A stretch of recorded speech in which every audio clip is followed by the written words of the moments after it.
जय जय श्री महाकाल। स्वागत है हमारे YouTube चैनल में। तो चैनल को सब्सक्राइब कर लीजिए, बगल में बेल आइकॉन है वह भी दबा लीजिए ताकि हमारी कोई भी वीडियो हो आप उसे देख सकते हैं, रीड कर सकते हैं, समझ सकते हैं। तो चैनल को सब्सक्राइब कर लीजिए। चलिए, आज हम एक ऐसे प्रचंड साधना जो शमशान माँ महाकाली की साधना है, तो उसके विषय में हम बता रहे हैं। उनकी साधना किस प्रकार से करनी चाहिए। और देखो, हमारे तरफ से कोई भी ऐसे मंत्र नहीं दिए जाते हैं जिसका कोई भी व्यक्ति दुरुपयोग करे हमारे मंत्रों का या हमारे द्वारा दिए हुए मंत्रों का। दूसरी बात कि दुरुपयोग के साथ वो किसी भी परेशानी में ना फंसे, इसलिए हम किसी भी प्रकार के मंत्र किसी को भी नहीं देते हैं। यूट्यूब पर ऐसे नहीं देते हैं, ठीक है। बाकी लोग देते हैं, क्या करते हैं नहीं करते हैं कोई दिक्कत नहीं, लेकिन हमारे द्वारा कोई भी निकला हुआ मंत्र विफल नहीं जाता है। कोई भी ऐसे ही नहीं देना चाहिए कभी भी, क्योंकि मंत्रों का क्या करेगा, दुरुपयोग करेगा, सदुपयोग करेगा, कोई उसका वो नहीं होता है, ठीक है। तो इसलिए हम YouTube के ऊपर हम मंत्र नहीं देते हैं, ठीक है। अगर हमारे द्वारा कोई मंत्र निकलते हैं तो बहुत ही एक उसका प्रभाव ही विलक्षण होता है, ठीक है, क्योंकि हम उसी प्रकार के मंत्र देते हैं और साधना करवाते हैं या साधना देते हैं आप सभी को। जो हमने कर लिया है उसी प्रकार के मंत्र साधनाएं आपको बताते हैं, ठीक है। तो यह साधना है माँ शमशान काली का। दूसरा कि कोई भी व्यक्ति अगर नॉर्मल माँ काली को घर में करना चाहेगा तो वो भी बिल्कुल कर सकता है, लेकिन वो नॉर्मल काली, वो शमशान काली नहीं, महाकाली का साधना कर सकता है। जो 21 दिवसीय है, 21 दिनों का अनुष्ठान है, 21 दिनों का साधना है, ठीक है।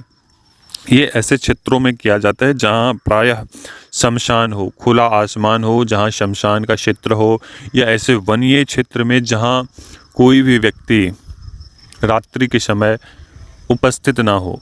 कुछ क्षेत्र में ऐसे होते हैं कि आसपास घर गांव वगैरह होते हैं, तो ऐसे क्षेत्रों में नहीं, थोड़े हटके कम से कम 200 मीटर की दूरी पर घर, मकान, दुकान वगैरह ये सब होना चाहिए। तो ऐसे वन्य क्षेत्र में जाकर अगर 200-500 किलोमीटर की दूरी में ऐसा कोई भी व्यक्ति नहीं है तो भी यह वन्य क्षेत्र है जहाँ पे, तो ऐसी जगहों पर भी साधना किया जा सकता है। तो कोई दिक्कत नहीं है, आपको जहाँ भी करना है कर सकते हैं, लेकिन थोड़ा गांव घर से दूर ही रहें, शहर से दूर ही थोड़ी साधना करें तो उचित रहेगा, ठीक है।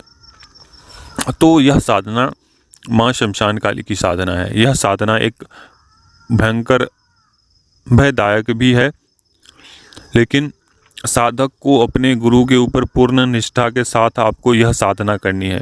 गुरु के ऊपर पूरा भरोसा करके यह साधना करनी है, क्योंकि यह साधना बहुत डरावनी भी है, लेकिन साधक के प्रति, गुरु के प्रति इतना श्रद्धा होना चाहिए, गुरु के प्रति इतनी भक्ति होनी चाहिए, गुरु के प्रति इतनी श्रद्धा होनी चाहिए कि गुरु कुछ भी करवा रहा है तो गुरु किसी भी परिस्थिति में आपको छोड़ रखा है तो वो अपनी संरक्षण में छोड़ रखा है। तो इस प्रकार की भावना से आपको कार्य करने होते हैं, साधना करनी होती है, ठीक है। तो ऐसा साधक हमें नहीं चाहिए जिसे कोई भी 2-4 आवाज़ होने पर वो साधक उठकर भाग जाए, ठीक है। कहीं से कोई चिल्लाने की आवाज़ सुनाई दे तो साधक उठ के ही भाग जाए, ठीक है, क्योंकि काफ़ी सारे साधकों का वो ये होता है। तो ऐसे साधक हमें नहीं चाहिए, और जिसे डर लगता है, जो घर में करना चाहता है, वो माँ महाकाली की साधना कर सकता है, जो सेम तरीके है, ठीक है। उसके मंत्र अलग अलग हैं, ठीक है, लेकिन विधि थोड़ा बहुत अलग है और थोड़ा बहुत सेम भी है। ये पूर्ण रूप से ऐसा नहीं है कि आपको इधर आपको शमशान काली में थोड़ा तामसिक वस्तुओं का प्रयोग किया जाता है, और माँ महाकाली में थोड़ी तामसिक वस्तुओं का प्रयोग नहीं किया जाता है, जैसे शराब, मांस, ये सब आपको नहीं देना होता है। तो आज हम शमशान काली के विषय में हम बता रहे हैं। तो शमशान काली को आपको पहले तो आपको एक आसन काले होना चाहिए, वस्त्र आपके काले होने चाहिए, दक्षिण की दिशा होनी चाहिए आपको, और एक हवन कुंड तैयार करने हैं, एक हवन कुंड तैयार करने हैं। और हवन कुंड तैयार करने के बाद से इसमें आपको बबूल, आम और जमुनी की लकड़ी लेनी है। आक के जड़ या आक की लकड़ी आपको लेनी है, और शमी की जड़ हो तो जड़ या लकड़ी हो तो लकड़ी, ये 3-4-5 वस्तुओं से की लकड़ी से आपको आहुति देनी है। वस्तु क्या सब रहेंगे आपके समक्ष? जो सामान्य हवन के वस्तु है वे ही रहेंगे आपको। इसमें विशिष्ट सामग्री मिलानी है, जैसे लौंग, जायफल के टुकड़े, और एक प्रकार की बाजार में मार्केट में मिल जाएंगे एक प्रकार के जड़ी आते हैं,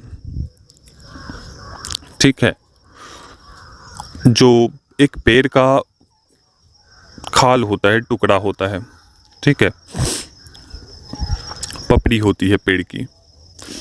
तो वो सभी सामग्री के द्वारा आप हवन करना है, आपको हवन करना है। जब आप हवन करेंगे वहाँ पे बहुत ही विचित्र आवाज़ें सुनाई देगी। वहाँ की जो भी शक्तियाँ हैं वो आपके इर्द गिर्द घूमेंगी। कभी उधर से आपके कोई उधर से चिल्लाने की आवाज़ सुनाई देगा, कभी उधर से हू करने की आवाज़ सुनाई देगा। अजीब अजीब प्रकार के आपको वातावरण महसूस होंगे।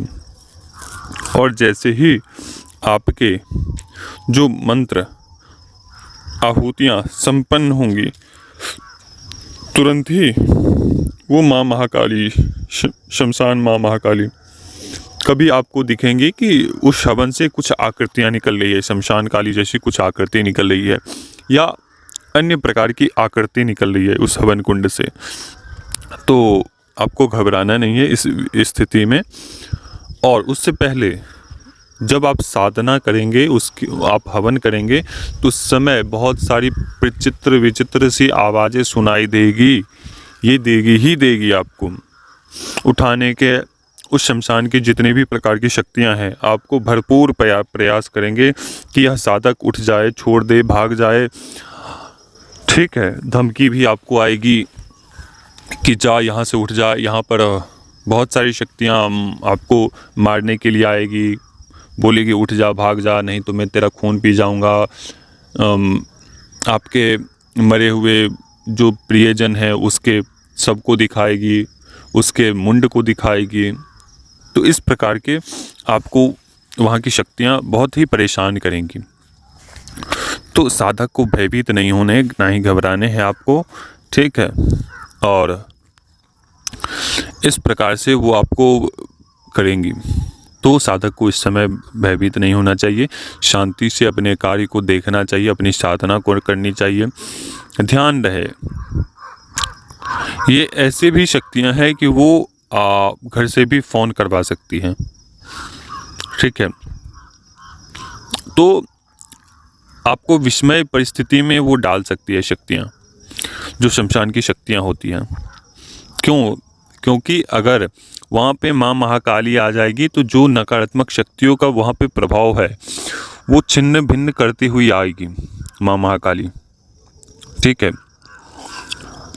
जब वो आती है तो आपके चारों तरफ एक अलग सा बवंडर आरंभ हो जाता है, ठीक है। सभी शक्तियाँ वहाँ पे हाहाकार करने लगती है, ठीक है। उसके बाद पूर्ण रूप से शांत हो जाता है। जब माँ महाकाली का एक आवाहन आती है माँ महाकाली, तो फिर उसके बाद से पूर्ण रूप से शांति हो जाती है, ठीक है। आने से पहले जब वहाँ पे बवंडर उत्पन्न होंगे, जब माँ महाकाली आपके समक्ष आएंगी, आने से पहले ही ये सभी चीज़ें, उपद्रव शांत हो जाएंगे। ठीक है, उसके बाद एक अलग सा शक्तियों का एक समूह, कोई ढोल बजा रहा है, कोई नृत्य कर रहा है, कोई कुछ कर रहा है, इस प्रकार से आपको महसूस होंगे, सब कुछ आपको दिखेंगे सामने। लेकिन साधक को केवल अपने मंत्र पर ध्यान देना है, इस सब चीज़ों पर ध्यान नहीं देना है। जब वो ढोल मृदंग वाला आके और आपके सामने से गुजरेगा वो, फिर माँ महाकाली वहाँ पे आपके सामने खड़ी हो जाएगी और इच्छित वर मांगने के लिए बोलेगी। तो उस समय साधक को चाहिए कि साधक अपने मनोदशा को स्थिर करते हुए माँ शमशान काली से की प्रार्थना करना है और उनसे बातें करनी है, और उनसे जो वर की इच्छा है, जो भी वचन लेने हैं, वर लेने हैं, वो आप मांग लीजिए वहाँ पे।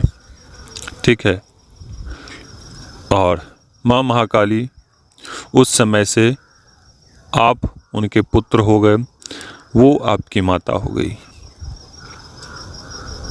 ठीक है, तो ये थी साधना माँ शमशान काली की। चलिए, अभी तक के लिए अनुमति दीजिए। जय श्री महाकाल, जय महाकाली, जय भैरव।